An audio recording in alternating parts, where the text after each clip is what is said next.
all the time, praying and crying. I would spend hours in my closet upstairs.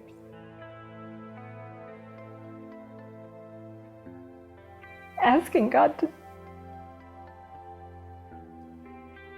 grab hold of him, change him. Was beginning to appear that Andrew wasn't around anymore. It wasn't my son that was walking in the door whenever he came, and there wasn't really any point in listening to what he said because none of it was true anyway, or it was so mixed up with truths, who could tell? From the outside, Nancy Chalmers and her family seem to have everything figured out. I just always incorporated what we call the American dream into that. You know, all those dreams you have to have the perfect little house, the perfect children. I thought it was just the way you live. When her son Andrew got older, he claimed to have ADHD. This would require prescription medication. But Nancy soon became suspicious because he kept changing doctors. She decided to go with him when he had a new appointment. He comes out in 22 minutes with 5 prescriptions. That will take your breath away. He'd sell half, use half. Have money to go pay another psychiatrist. Andrew moved back in with his parents. Soon, things began missing around the house. Your spoons, like, used to have 12 spoons in this drawer. What are happening to my spoons? Didn't dawn on me. I mean, I knew he did the pills, but I didn't have any idea he'd gone to cocaine and then he'd gone to heroin. I had no idea about that. And he had an alibi for everything. And you keep wanting to fix it. Surely we can find the right doctor, the right situation. I didn't really have hope that God healed it. I didn't see any healing growing up. I saw people learning to live with their condition and thinking, how sad, my family stuck with this. We felt like we were doing the right thing, giving him a safe place to live, because you don't want him to go live with a bunch of people, and get worse. And all the time, praying and crying, I would spend hours in my closet upstairs.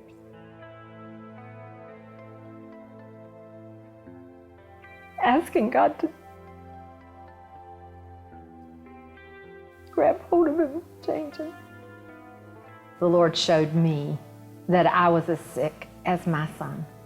My need to please, my need to make things all right, my need to fix, not have anyone think badly of me, all of those great needs that we have, we've built our own little tower of who we are, just came crumbling down. I realized I lied to myself and other people all the time, which placed me right at the same foot of the cross that Andrew was, the same level. Then Nancy received a letter that made her realize she couldn't pretend everything was fine anymore.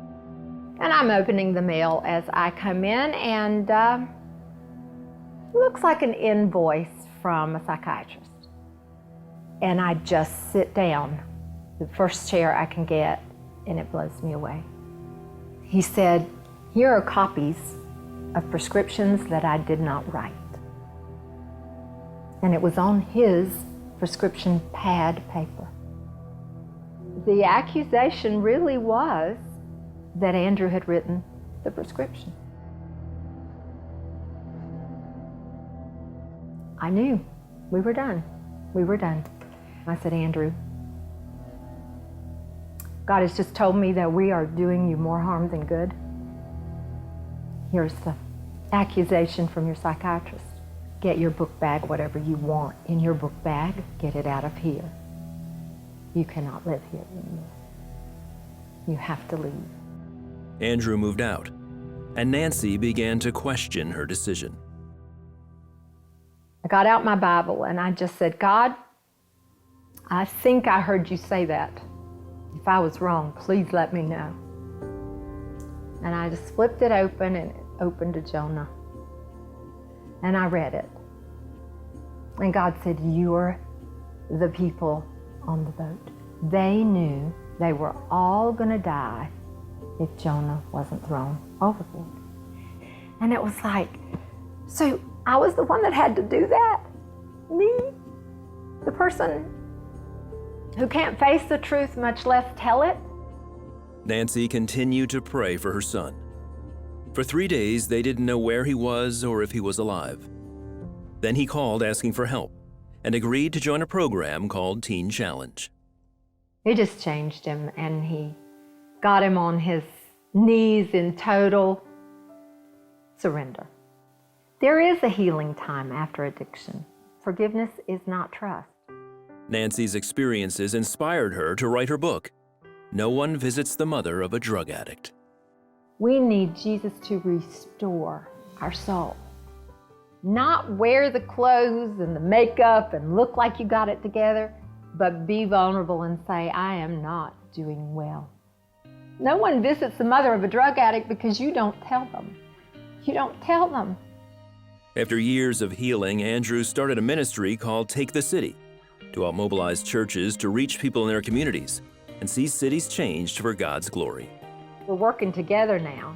That is quite interesting to work for your son, and quite a joy. And that connection is coming back. Just take it all, Lord, because you're going to weave it together to turn it into something so amazing, because that's your job, not ours. And our children are his job. When you give him something, he can do anything with it.